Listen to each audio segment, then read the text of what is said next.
대학병원 진료 대기가 상당히 길더라고요.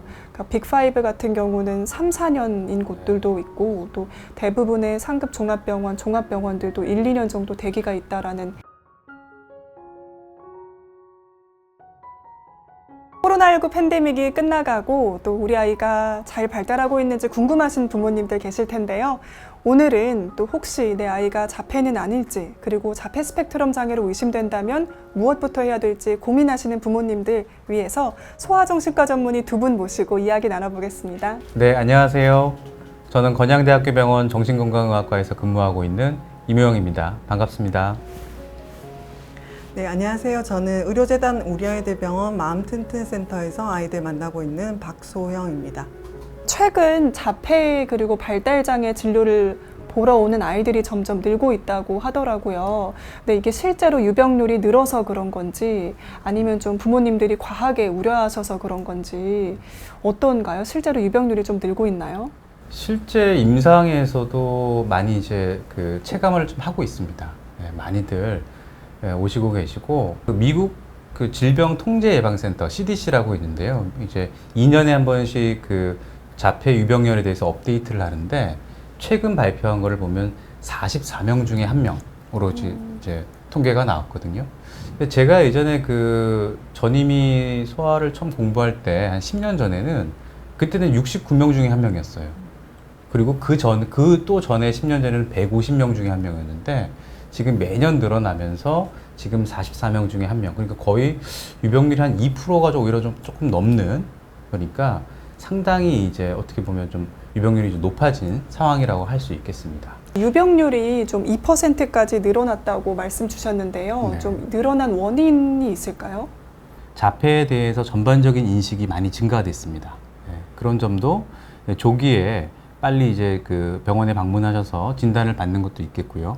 또 한 가지는 결혼 연령이 전반적으로 높아진 부분도 저는 연관이 있지 않을까 생각이 들고요. 그러다 보면 이제 자폐의 어떤 리스크 팩터, 그러니까 고위험 요인으로 아빠의 나이도 연관이 있다는 얘기들이 많이 있기 때문에 그것도 이제 관련이 있고, 또한 사회 전반적인 어떤 환경 호르몬 이런 것들도 관련이 있을 거라고 주장하시는 분들도 있거든요. 그래서 그런 상황들이 좀 유병률을 좀 높이지 않았을까라고 생각을 하고 있습니다. 추가적으로는 자폐 스펙트럼 장애를 조기에 발견할 수 있는 진단 도구들이 계속 개발이 되고 있다 보니까 증상이 약한 친구들이나 조기에 빨리 발견을 하니까 예전에는 숨어 있던 친구들이 이제 진단 기준 안에 들어가면서 유병률 자체도 조금 높아지지 않았나 이렇게 생각을 해봅니다. 자폐랑 발달장애 진료에서 가장 중요한 부분이 어떤 게 있나요? 그리고 이 자폐 스펙트럼 장애를 포함한 발달 장애는 이제 이후에 얼마나 이 아이가 잘 자라느냐, 얼마나 잘 사회적으로 적응하고 잘 사느냐잖아요. 그러면 얼마나 조기에 발견을 해서 적절한 개입을 하는지가 가장 중요합니다. 그래서 아까 교수님께서 말씀하셨듯이 전반적인 인식이 늘어나서 조기 발견을 많이 할 수 있는 거는 굉장히 좋은 면 중에 하나고요. 우리가 발달장애, 자폐 스펙트럼 장애에서 예후를 결정짓는 가장 큰 요인 중에 하나를 조기 개입이라고 얘기를 하거든요. 그러면은 보통 그 시기가 만 2, 3세 정도가 됩니다.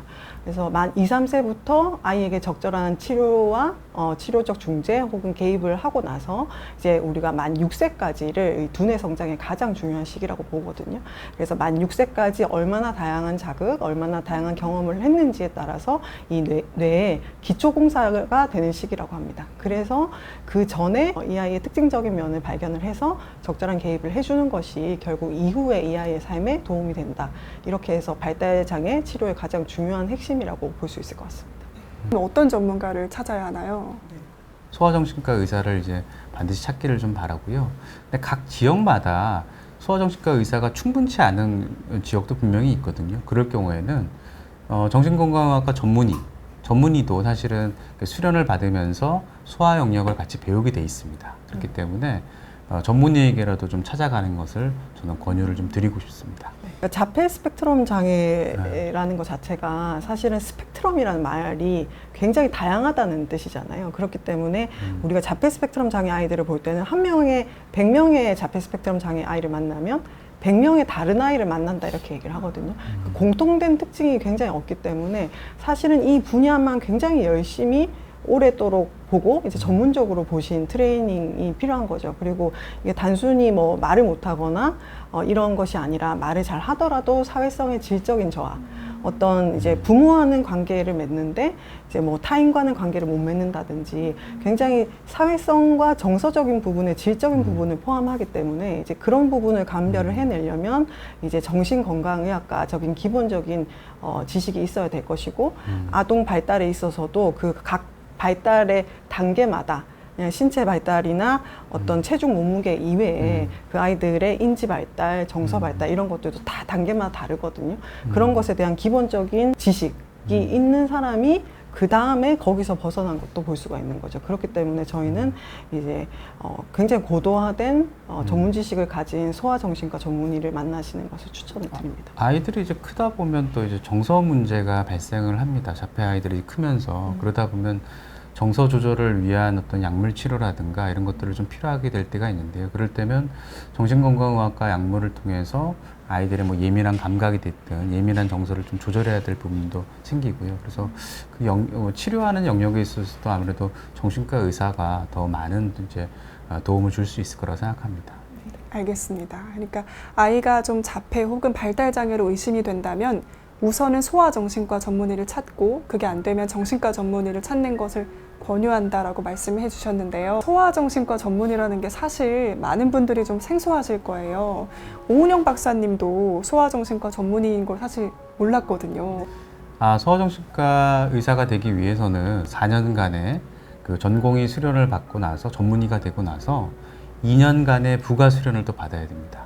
그때 이제 보통 보면 이제 뭐 결혼도 하고 뭐 그 시점이거든요. 그러다 보면 이게 또 배움을 한다는 것이 상당히 어려운 시기이기도 합니다. 그래서 다들 너무 이제 배움이 길었죠. 거의 한 10년 가까이를 배웠기 때문에. 그렇기 때문에 굉장히 소아정신과를 한다는 것은 아이에 대해서 관심도 많고 큰 사명감으로 선택을 좀 할 때가 있습니다. 그래서 부가적으로 말씀드리면 전국에 이제 소아정신과 전문의가 한 400명 정도로 알고 있습니다. 이제 한 해에 배출되는 소아정신과 전문의가 한 15명에서 20명 내외 정도인 거죠. 굉장히 적네요. 네, 근데 이 역사도 사실은 정신건강의학과에 비해서는 좀 최신인 거죠. 소아정신과 자체가. 그래서 뭐 50년 전에는 우리 아이들은 튼튼하기만 하면 됐다 이랬는데 이제 아이들의 심리 그리고 발달 어떤 정서 인지 이런 것들에 대해서 관심을 갖기 시작하면서 이제 아이는 그냥 작은 어른이 아니다 이런 거에서 이제 시작된 소아정신과라고 저는 생각을 합니다. 소아정신과 전문의를 또 그러면 개인 병원에서 찾는 것도 사실은 쉽지 않잖아요. 그렇죠. 일일이 병원을 찾아다닐 수도 없고요. 그렇기 때문에 저희가 대한소아청소년 정신의학회 홈페이지가 있습니다.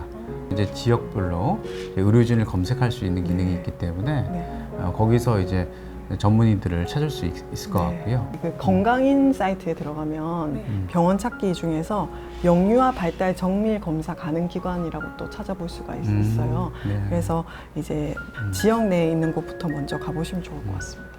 그러니까 발달장애 진단을 받아서 이제 선생님을 찾아가려고 하는데 살펴보니까 좀 대학병원 진료 대기가 상당히 길더라고요. 그러니까 빅5 같은 경우는 3, 4년인 곳들도 있고 또 대부분의 상급 종합병원, 종합병원들도 1, 2년 정도 대기가 있다라는 얘기들이 조금 보이더라고요. 근데 실제로 대학병원 진료가 좀 이렇게 긴가요?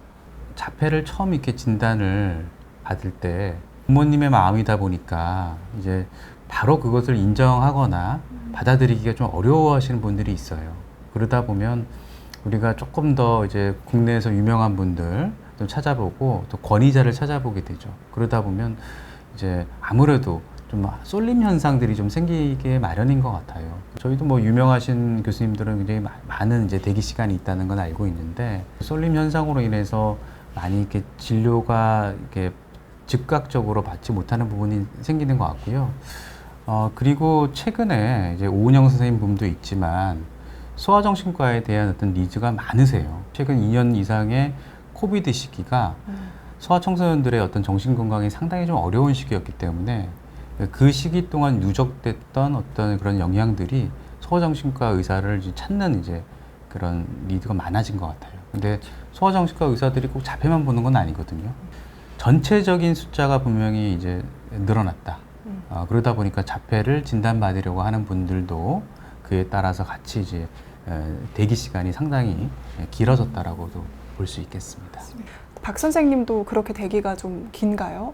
말씀하셨던 것처럼 정신과, 소아정신과 자체에 대한 니즈가 늘어나면서 대기도 많이 생기는데 또 동시에 예약이 길다, 뭐 만나기가 힘들다 이런 이제 인식이 많이 퍼지다 보니까 여러 곳에 2중, 3중으로 예약을 해두시는 분들도 계세요. 특히 자폐 스펙트럼 장애 같은 발달 장애 같은 경우에는 진단을 받아들인 이후의 과정이 굉장히 좀 힘들어요. 보호자분들이 본인이 스스로 치료를 찾아보셔야 되고 치료 방향을 결정하셔야 되고 어떤 치료를 몇 시간 할지 어디서 받을지 이런 것들을 본인이 스스로 결정해야 되는 것들이 너무 많으신 거죠. 공통화된 프로토콜이 있는 것이 아니고 자폐 스펙트럼 장애를 가진 아이들 자체도 너무 천차만별이기 때문에 이 개개마다 솔루션이라고 하는 이 치료 어떤 처방이 너무 달라질 수 있는 거예요. 근데 이제 그런 얘기를 여기저기서 듣다 보면은 우리 선생님은 이 얘기를 했는데 저 선생님은 저렇게 얘기를 하셨다고 하네. 그러면은 이게 어떤 CT나 MRI처럼 눈에 보이는 이제 증거가 있는 것이 아니잖아요. 그러니까 부모 입장에서는 한마디라도 더 듣고 싶고 내가 한 결정이 맞는지 확인받고 싶고 이제 그런 마음에서 사실은 저한테도 다른 의사 선생님들의 것 들고 오시겠지만 당연히 제 것도 가지고 가서 보실 수가 있겠죠.